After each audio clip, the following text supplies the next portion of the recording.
Door number 2. And so you can choose a door, and there'll be a small gift down there too. Oh, yeah, whatever you want.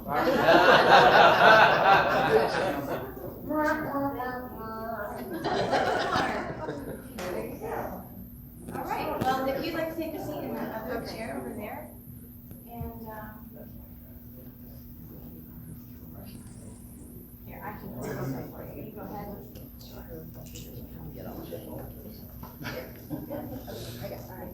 I have the clock here. Sure. All right, so, now that we're all situated. So this is Mrs. Ronda Hastings, and for my first question, I'm gonna have her give us just a little bit about their ministry, your current ministry. Well, just, where are you missionaries to? And then we'll get into the question. We're missionaries to the Native Americans in New Mexico, in Grants, New Mexico. And is that a lot more about? Oh, no, that's fine. Sure. So you're reaching the Native Yes. Americans, and how long have you been reaching the Native Americans? Okay, we've been in Grants for 10 years. We're going. It's almost 11. It'll be 11 in April. It's a very interesting ministry. I love it, and the people are very special to me. Wonderful. Okay, and we'll start at the beginning. What is your salvation testimony? How did you My get salvation testimony. When I went to a camp when I was probably about a Christian camp when I was probably in the 6th grade, and during that camp it was not a Baptist camp. It was a different faith. And during that camp there was a lot of pressure put on the children to accept Christ. And it wasn't the way that we present the gospel here. It was, if you want to go to heaven, you know, pray this prayer and you're saved. Oh, and plus you have to be baptized to be saved. So that's what I did when I was in 6th grade. And then I went through most of my teenage life thinking that I was saved. But then my grandmother moved to our hometown and I started attending the Baptist church my parents and my family did with her. And that's where I heard the gospel for the first time for the true plan of salvation. But I kept saying to my mom, I don't know if I'm really saved. And she said, yes, you did that when you were in the 6th grade. You're fine. So we got married and I went off to Bible college. And that first semester, Bible college is a wonderful thing because you are ingrained in the Bible.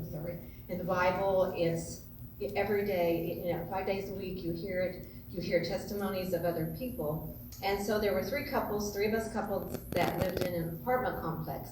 Once a month we'd get together and eat. One Friday night we'd eat.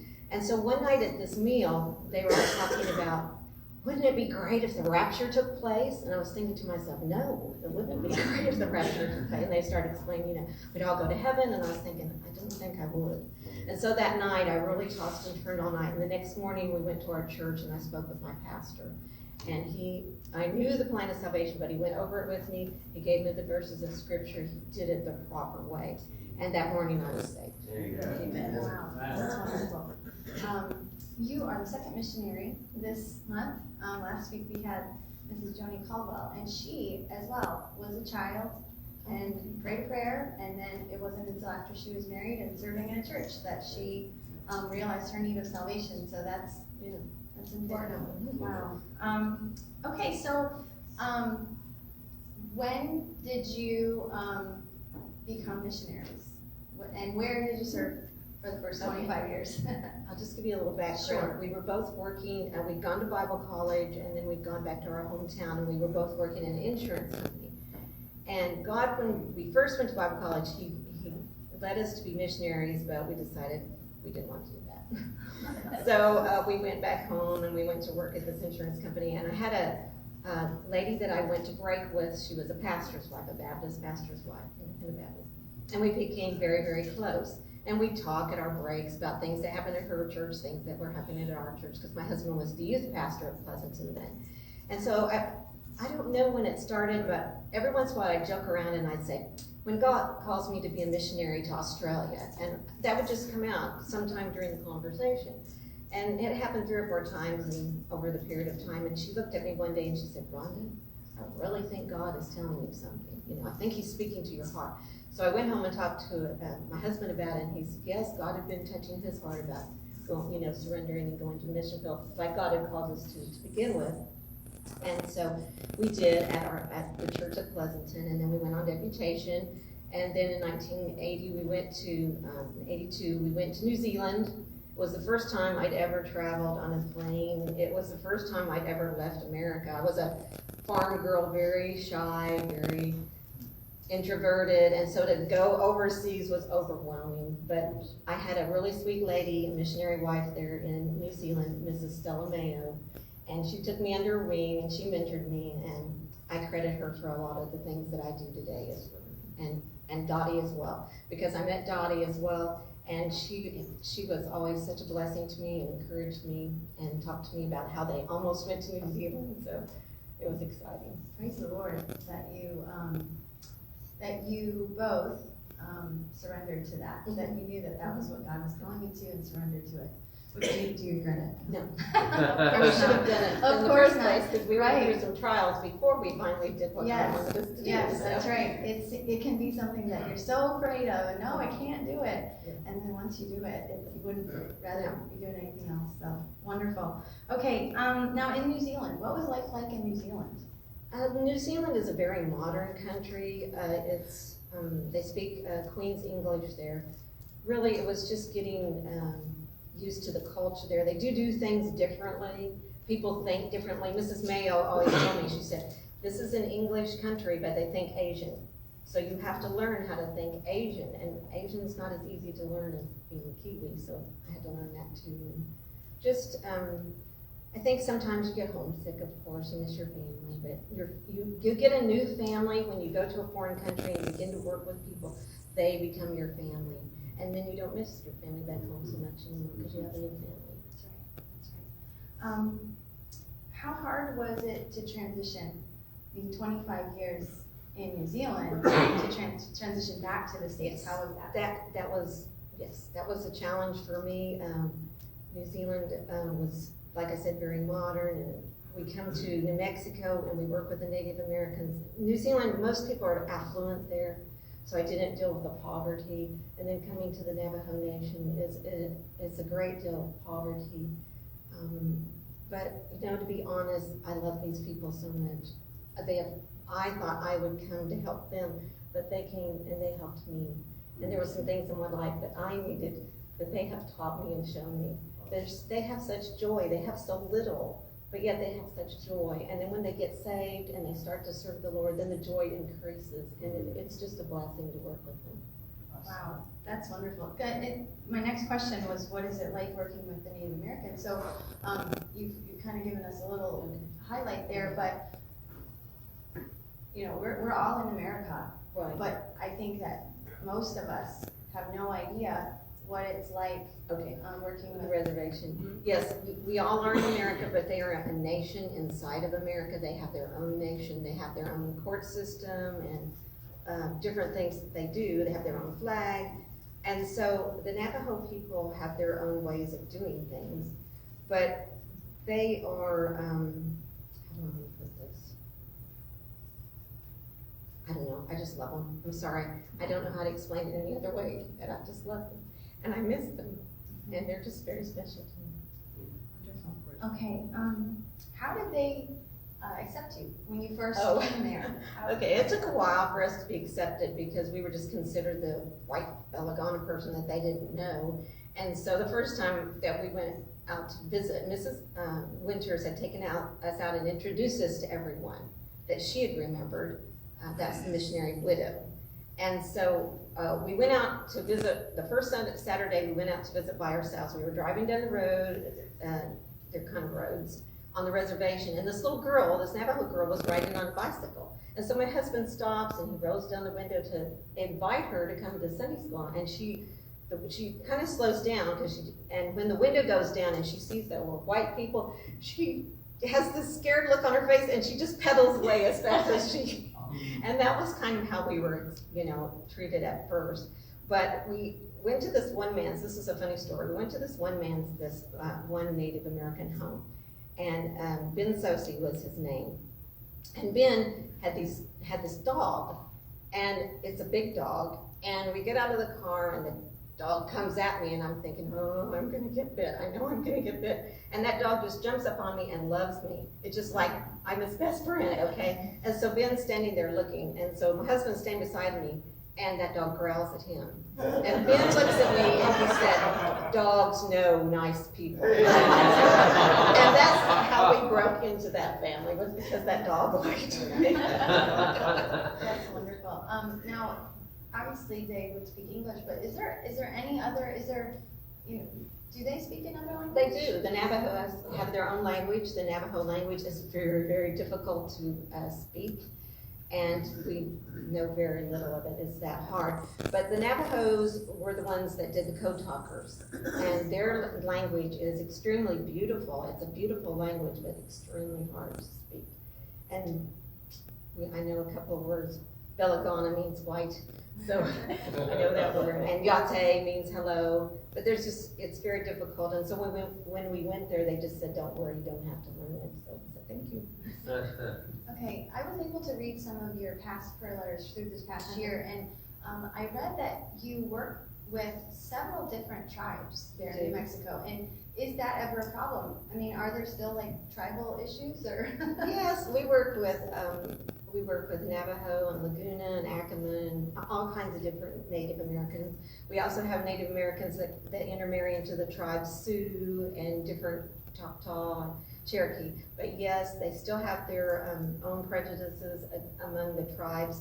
The one tribe that the Navajos don't really like is the Hopi.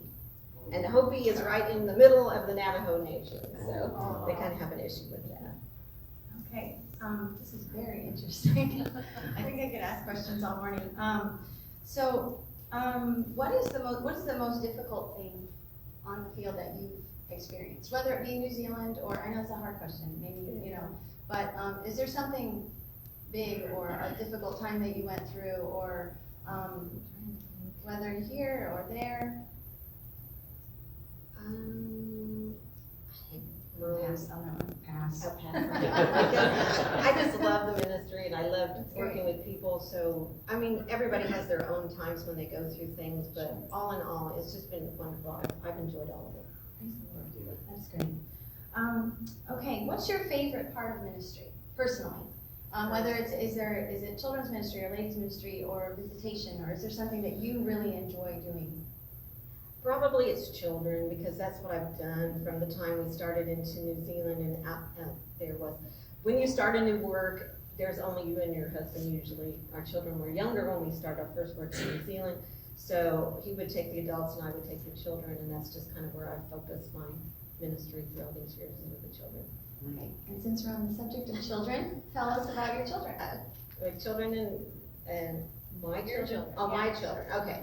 My children are not children anymore, they're all grown and married. We have 3 daughters, Jill, Jodelle, and Jessica, and we have 4 granddaughters. So we have a girl family. My poor husband gets left out.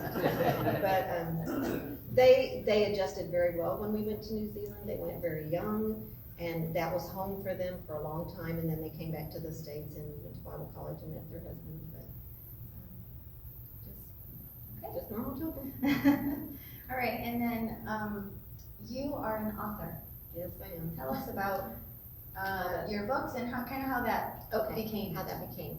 I've always had this wild imagination. I don't know why, but God gave me this wild imagination. I'd come up with these different things.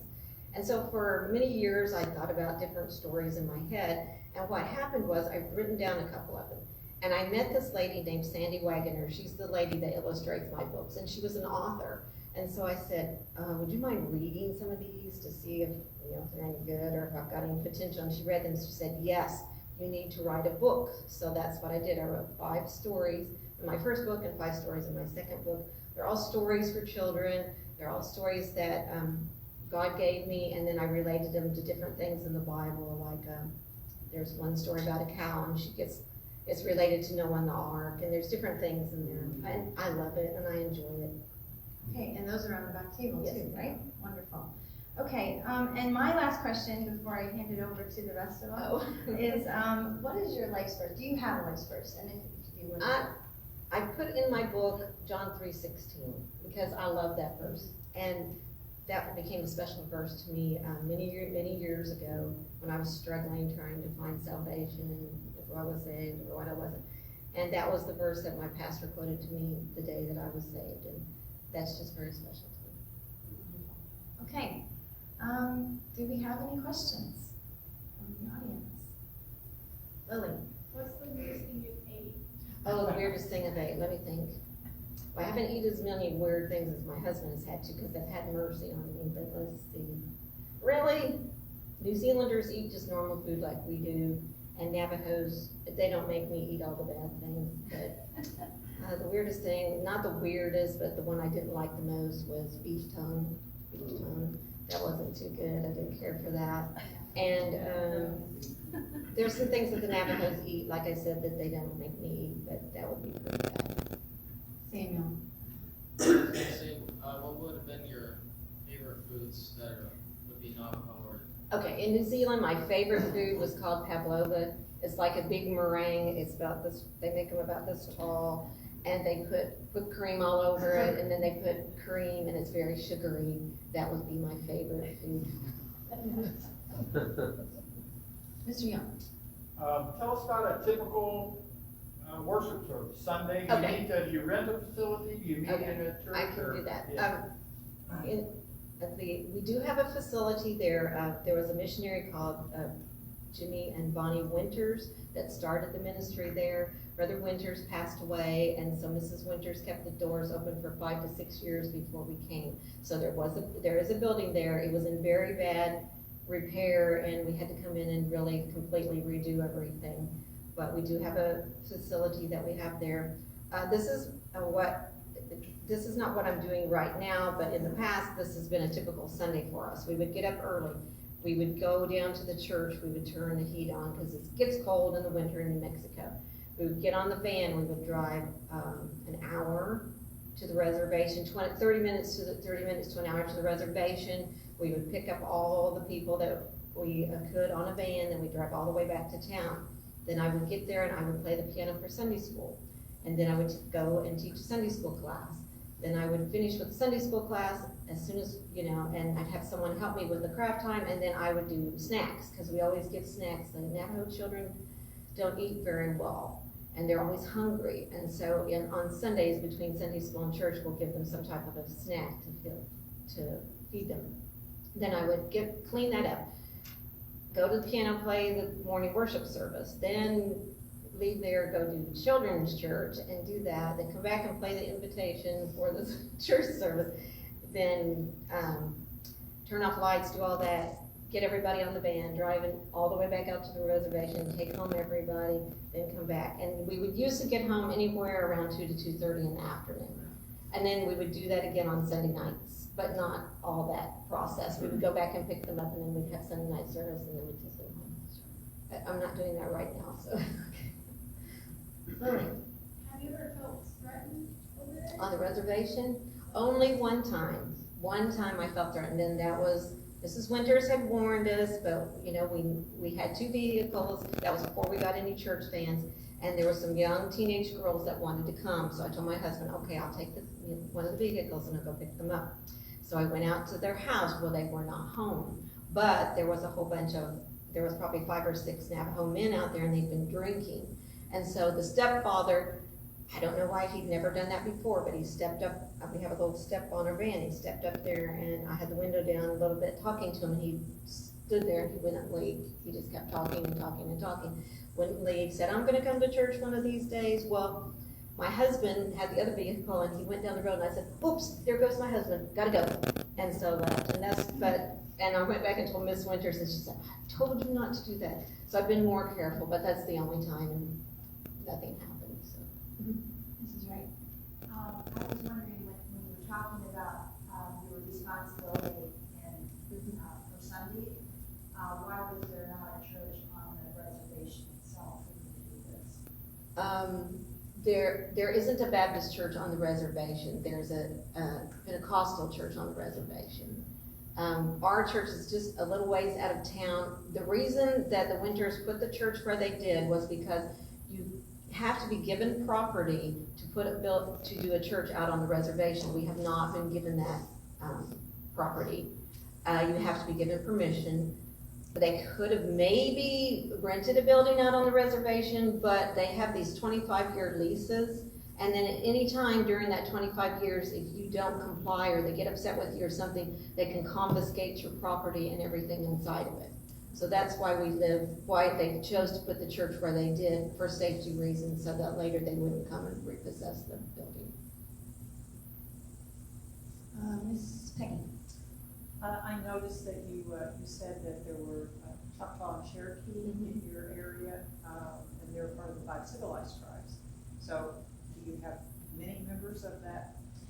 We did. We had several members, but we don't now. The lady, the mother, and her son came. Her son passed away, and then she had to move to Albuquerque to be with her other son, so we don't have it. So right now we mainly have Navajo and Zuni.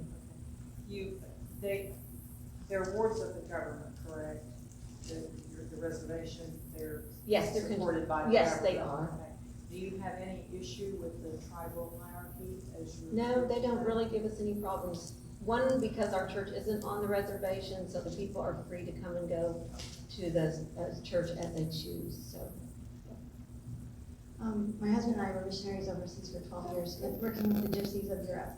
So we worked in Slovakia first, and they, many people told us that there was a lot of similarities in how, as far as the Native Americans were and our Gypsies in Slovakia, because they were given land, like a reservation. They received all money from the state and things like that. Our biggest issue in Slovakia was alcohol. Our children, we had a wonderful children's ministry. We had ladies who would come, and we had very few men. And they might get saved, they might get baptized, but their biggest difficulty to overcome was alcohol. And so when you mentioned alcohol, I thought, is that a stereotype, or is that actually true? It's a very big part of the reservation is alcoholism.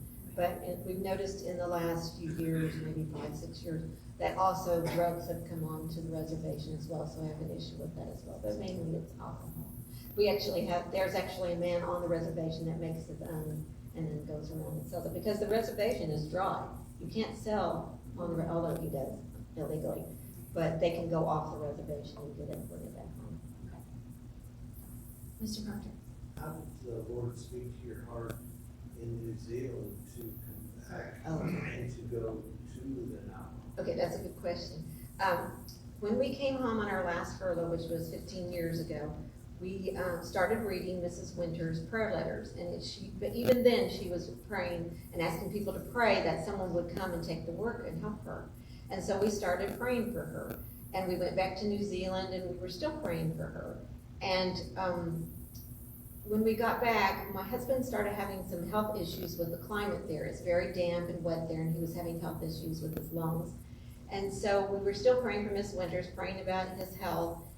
And one night after the service, he just said, you know what? He said, I think I know who's supposed to go help Miss Winters. And I said, who? And he said, us. So I said, okay, let's go. And so that's basically how God touched our heart about coming to. He was all in this. He was working in the background before we even knew that's what he wanted us to do. And then we decided, yes, this is what God wants us to do. And then it was just a few weeks after that that my husband went to the doctor and he said, you cannot stay here any longer. You have to leave and go somewhere dry. So God had already worked that out. My pastor's wife said that her mother always says, it's God stirring the nest. I said, he didn't stir ours, he stirs. That is wonderful. And it shows the power of prayer, too, and staying close to the Lord and being sensitive to his leading in your life. That's just wonderful. Praise the Lord. Any questions? Sydney? What's the funnest experience you had? The funnest experience. Oh, I've had so many. It's hard. I don't know. That's a hard one. Let's see.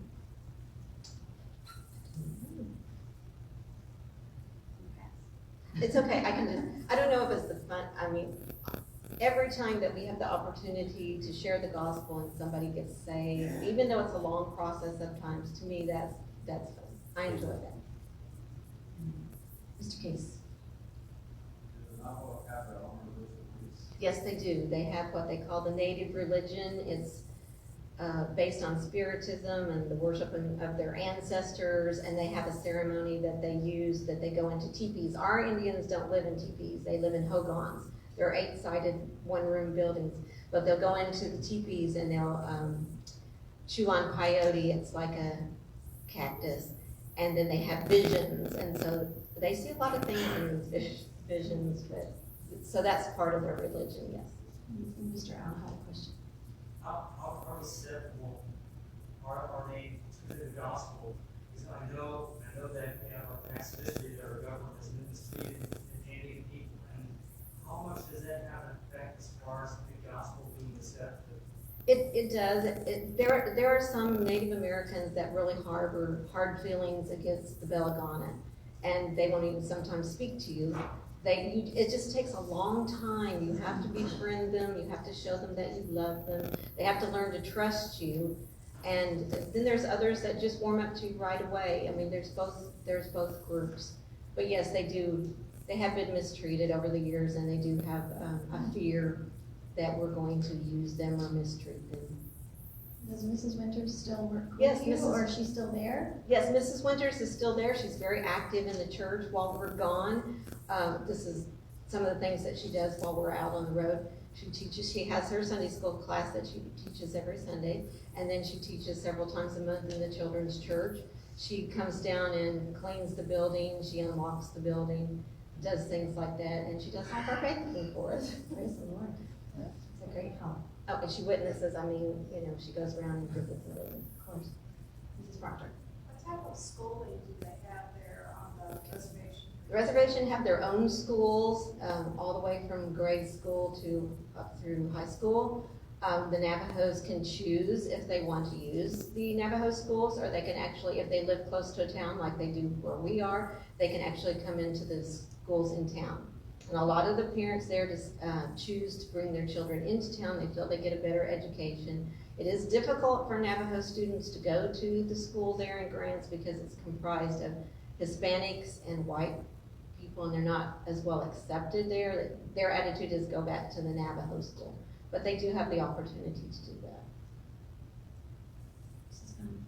So, let me understand, the church that you have is just for Indians? No, it's for anybody. Everybody's welcome. We did have 2 Hispanic families that were coming. When we went to leave to go on furlough, they decided they would leave till we came back. But it's welcome to anybody that wants to come. But it's mainly a native work. How many to attend? 40, sometimes 50, just depends. Every week's different because you never know. If some activity's going on in the Navajo Nation, then sometimes you don't know how many are going to be there.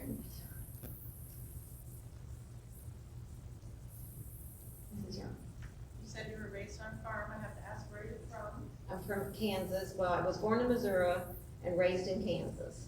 And so I lived on a farm in Kansas, close to Fort Scott, Kansas. My parents had a dairy farm as well as beef cattle, and they grew crops. So it was a busy place. And your husband? My husband was he was raised on a farm as well. He was born in Kansas and grew up in Missouri because the state line's just right there. Okay. We met at church. What? We met at Oh, we met at church, yes. You wanted me to say that we met at church. Mr. Case. Right. Are there any other religions that work against your church? Not really. We do have Mormons there, and we do have different types of charismatic Pentecostals, but they don't really seem to give us a lot of trouble. They just, in New Zealand we had a lot of trouble with other, denominations, but where we are right now, not too much. We just have one woman preacher in town that kind of gives us a little bit of trouble, but that's okay. Olivia. You said that you guys live by a town, does it have like normal stuff? Yes, it has normal stuff. It has a Walmart and McDonald's. It's not a big town, it's a small place. And Albuquerque is like an hour's drive away, and that's a really big town. Mr. LaFleur. What is the population on the reservation? I don't know, is it about, total reservation, 300,000. no, did you mean the total one or where we live? The total? Oh, the total, 300. 300,000. And on 17 million acres. That reservation is 17 million. I can't even, 17 million acres, I can't even Yeah, it's big. comprehend how big that is, wow, It's big. wow. Lily, Picture is that your front door? No, that's not our front door. But it is a door that, you might see, that would maybe be the typical door that you would see out on the reservation, not the handprints on it, but just an old door. And some of their homes don't even have doors. They just have like a cloth that comes down over or something like that. really, and what are the inside of their homes like? Okay, Very different than, I mean, I'm a little shocked that just learning about it now is that they would have homes like this and a clock in front of the door. Okay, a traditional hogan is just a one-room building. It has no floor, it's dirt floor. They have no electricity, they don't have running water. A lot of the natives live that way. Then some of them have trailers, but a lot of the trailers are in very bad condition, windows are broken out. They don't have, most of them that we deal with have electricity, but a lot of them don't have water, running water inside. They'll have a faucet outside that they use the water that way. Then further out on the reservation, the government will come in and they'll build them housing, nice little homes, with inside plumbing, electricity and that, but they're not very well taken care of. And so in a short amount of time, they're not usable, they're not inhabitable. Now, the ones without the water in their homes, I think I'm having a hard time understanding it just because this is how gypsies live in Europe, out on their reservations. But they live on like $200 a month, I'm kind of shocked that that's here in the States. It is, it's in America, and yes, the Navajo don't. Do they choose to do that with the water outside? Could they get running water? Well, for a long time, no. Some places they cannot get running water. Just recently out of Pruitt where we work, they have been able to bring in water. They still haven't run the lines and put it inside in many places, but they actually have tanks now that they can get water from, but they just live very primitive. And the further out on the reservation you go, the harder it is to get water and electricity. Are you under the jurisdiction of the BIA, Bureau of Indian Affairs? We're not, but where we work at Pruitt is. It's VIA land. Mr. Case. Mr. Case.